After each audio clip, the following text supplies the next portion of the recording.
Welcome to my channel. ఇవాళ వచ్చేసి నేను బాదం హల్వా అయితే చేద్దామని ఫిక్స్ అయ్యాను. దానికి ఒక కప్పు కొంచెం తక్కువ ఉన్నాయి నా దగ్గర, ఈ వీటితోనే చేస్తున్నాను. ఒక కప్పుకి కొంచెం తక్కువ బాదం అయితే తీసుకున్నాను. అలాగే ఒక గిన్నె అయితే తీసుకుని నేను ఒక గ్లాస్ పాలని, గ్లాస్ కూడా అవసరం లేదు, ఒక చిన్న గ్లాస్ పాలని అయితే వేడి చేసుకుంటున్నానండి. ఇందులో కొంచెం కుంకుమ పువ్వు కలుపుకోవడం కోసం ఈ పాలను అయితే వేడి చేసుకుంటున్నాను. ఇప్పుడు ఈ పాలను అయితే నేను వేడి చేసుకుంటున్నాను. ఒక చిన్న గ్లాస్ పాలు అయితే తీసుకున్నాను, జస్ట్ కుంకుమ పువ్వు కలుపుకోవడం కోసం. ఇప్పుడైతే పాలు కూడా పొంగిపోయాయి, బాగా అయిపోయాయి కదా, చూసారు కదా. ఇప్పుడు స్టవ్ ఆఫ్ చేసుకుంటున్నాను. ఇప్పుడైతే ఈ కప్పులోకి నేను కాచి చీడిన పాలని వేసుకుంటున్నాను. వీటిని అయితే ఇప్పుడు నేను ఒక 2 మినిట్స్ కొంచెం గోరువెచ్చగా చల్లారేదాకా పక్కన పెట్టుకుంటాను. ఇది పక్కన పెట్టుకుని, అలాగే నేను ఒక కప్పు నెయ్యి తీసుకున్నాను, ఇది కూడా పక్కన పెట్టేసుకుని, ఇప్పుడు ఇదే బౌల్లో మళ్ళీ బాదం ఉన్నాయి కదా, ఇది వేసేసుకుని ఒక 2 కప్స్ వరకు వాటర్ వేసుకోవాలి. ఇప్పుడు నేను 2 కప్స్ వరకు వాటర్ వేసుకున్నాను. ఈ బాదం దాంట్లో నేను పాలు కాచిన దాంట్లోనే వేసేసుకున్నాను. ఇప్పుడు మళ్ళీ స్టవ్ వెలిగించుకుని వీటిని ఉడకనిద్దాం. బాదంని చూసారు కదా, దీంట్లోనే నేను బాదం వేసుకుని ఉడికించుకుంటున్నాను. ఇవి ఒక 10 to 15 మినిట్స్ అయితే ఉడకాలి. ఉడికేలోపు చేద్దాం. ఇప్పుడైతే పాలు కొంచెం గోరువెచ్చగా చల్లారే కదా, ఇందులో నేను ఒక చిటికెడు అయితే కుంకుమ పువ్వు వేసుకుంటున్నాను. కుంకుమ పువ్వు అయితే ఒక చిటికెడుని నేను అలా వేసుకున్నాను.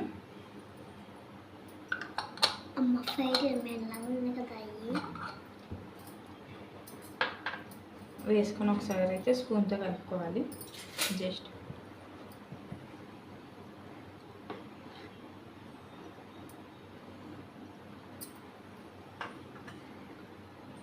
ఇప్పుడు ఇక్కడ బాదం కూడా ఉడికిపోతున్నాయి, చూస్తున్నారు కదా. బాదం అయితే పైకి వస్తూ ఉడుకుతుంది.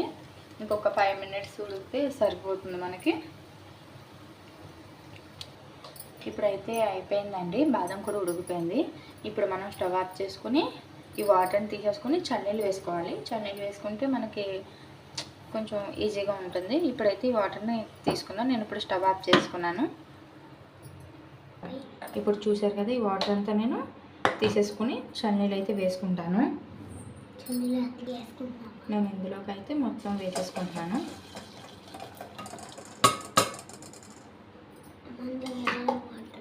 ఇప్పుడు మొత్తం వచ్చింది కదా, దీన్ని కూడా చన్నీళ్ళతో వేసుకోవాలి. మళ్ళీ ఈ వాటర్ పక్కన పెట్టేసుకుని ఇప్పుడు చన్నీళ్ళు వేసుకుందాం. ఇప్పుడైతే ఇవి పక్కన పెట్టేసుకున్నాను. ఇప్పుడు ఒక గిన్నెలోకి మళ్ళీ చన్నీళ్ళు తీసుకున్న వాటిలో ఇవైతే వేసేసుకున్నాను. వేసుకుని ఇప్పుడు ఉన్నాయి కదా, వీటిని మనం అయితే తొక్క తీసుకోవాలి. ఇప్పుడైతే ఇలా ఈజీగా వచ్చేద్దండి, తొక్క కూడా ఎంతో టైం పట్టదు అసలు. ఇలా తీసుకుని ఒక ప్లేట్లో అయితే పెట్టేసుకోవడమే. చూసారు కదా ఎంత ఈజీగా వచ్చేస్తుందో. జస్ట్ ఇలా అంటే వచ్చేస్తుంది. ఇలా అయితే మొత్తం తీసేసుకోవడమే. ఇప్పుడైతే మొత్తం ఒలిచి పెట్టుకున్న బాదం అంతా ఇందులో వేసుకున్నాను.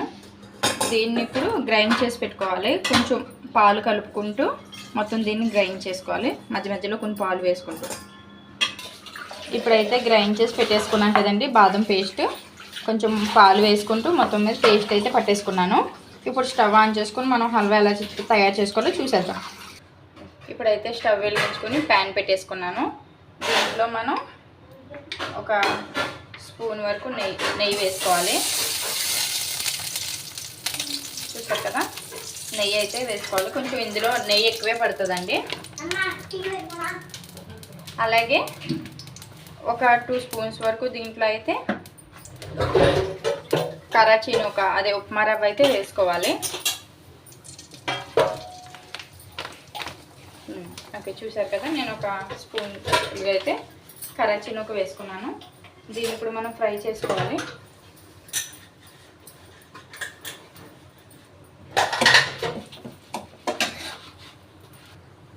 చూసారు కదా, రవ్వ వేసుకున్నాం కదా, దీన్ని కొంచెం గోల్డెన్ కలర్ వచ్చే వరకు ఈ రవ్వనైతే ఫ్రై అవనివ్వాలి. కొంచెం అయితే ఫ్రై అవ్వద్దాం. రవ్వ ఫ్రై అయిపోయిందండి. ఇప్పుడు ఇందులో మనం ముందుగా పేస్ట్ పట్టుకున్న బాదం పేస్ట్ని అయితే ఇందులో వేసేసుకోవాలి. మొత్తం చూసారు కదా, మొత్తం బాదం పేస్ట్ అంతా ఇందులో వేసుకొని ఇప్పుడు మనం కలుపుకుంటూ రావాలి. ఇప్పుడు దీన్ని అయితే మనం ఇలా కలుపుకుంటూనే ఉండాలండి. ఇలా దగ్గరికి కలుపుకుంటూ ఉండాలి. మీడియం ఫ్లేమ్లో పెట్టుకొని మనం కలుపుకుంటూ ఉండాలండి. మధ్య మధ్యలో నెయ్యి వేసుకుంటూ కలుపుకోవాలి. దీనికి నెయ్యి ఎక్కువ పడుతుంది కొంచెం.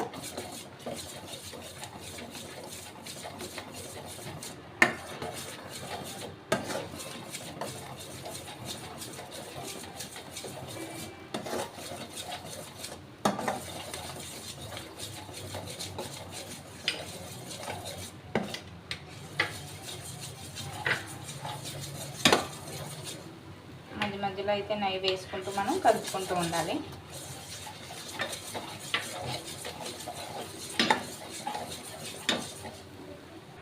చూసారు కదా, ఇలా అయితే దగ్గరికి అవుతూ ఉండాలి. మనం నెయ్యి వేసుకుంటూ కలుపుకుంటూనే ఉండాలండి. చూసారు కదా, ఇదైతే పొడిపొడిలాడుతూ కొంచెం దగ్గరికి అయితే అయిపోతుంది కదా. చూడండి, నెయ్యి అంతా సపరేట్గా వచ్చినట్టు వస్తుంది కదా. ఇప్పుడు మనం ముందుగా కలిపి పెట్టుకున్నాం కదా కుంకుమ పువ్వు వేసుకుని పాలని, అవి అయితే వేసేసుకోవాలి. చూడండి, నెయ్యి అంతా పక్కకు వచ్చేసి ఎలా వస్తుందో.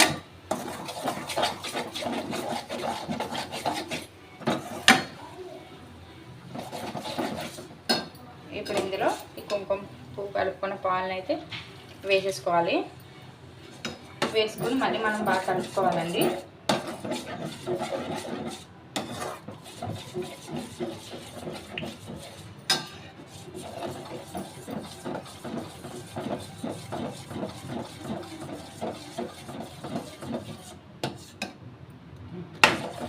మనకి సేమ్ ఇందాక నెయ్యి అంతా ఎలా వచ్చిందో అలా సేమ్ ఇది కూడా దగ్గరికి వచ్చే వరకు మనం కలుపుతూనే ఉండాలి. చూసారు కదా, ఇప్పుడు కూడా ఇది కూడా మొత్తం నెయ్యి అంతా పైకి వస్తూ అయిపోయింది. నెయ్యి అంతా పైకి చిమ్ముతుంది మొత్తం.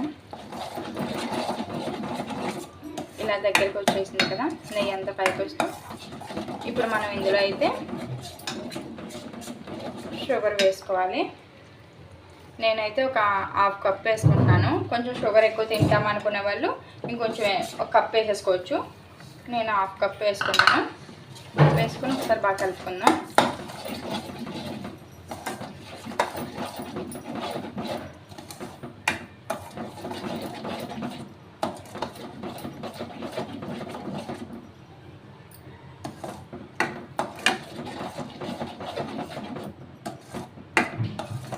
దీన్ని మళ్ళీ ఇలా సిమ్లో పెట్టుకుని అయితే మనం మరి అలా కలుపుకుంటూనే ఉండాలండి.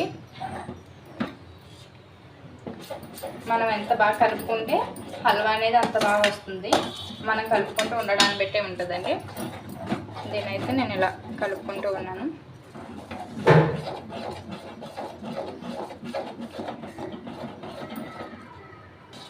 చూసారు కదా, దగ్గరికి అయిపోవస్తుంది.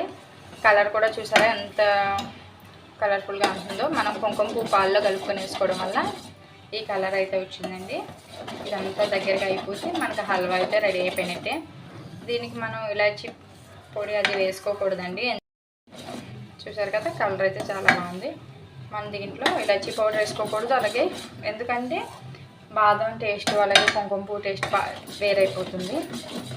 దీన్ని అయితే మనం దగ్గరికి కలుపుకొని మనకి నెయ్యి అనేది కొంచెం పైకి వచ్చే వరకు కలుపుకోవాలి.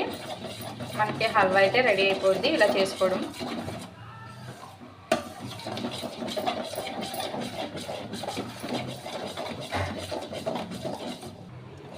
చూసారు కదండి, నెయ్యి అయితే పైకి వస్తుంది. మనకి హల్వా అనేది రెడీ అయిపోయింది. ఓకే ఫ్రెండ్స్, మా ఛానల్ ఎవరైనా సబ్స్క్రైబ్ చేయకపోతే సబ్స్క్రైబ్ చేయండి, లైక్ చేయండి, పక్కన బెల్ ఐకాన్ అయితే క్లిక్ చేయండి. ఇప్పుడైతే హల్వా రెడీ అయిపోయింది. దీన్ని ఒక బౌల్లోకి తీసేసుకుందాం.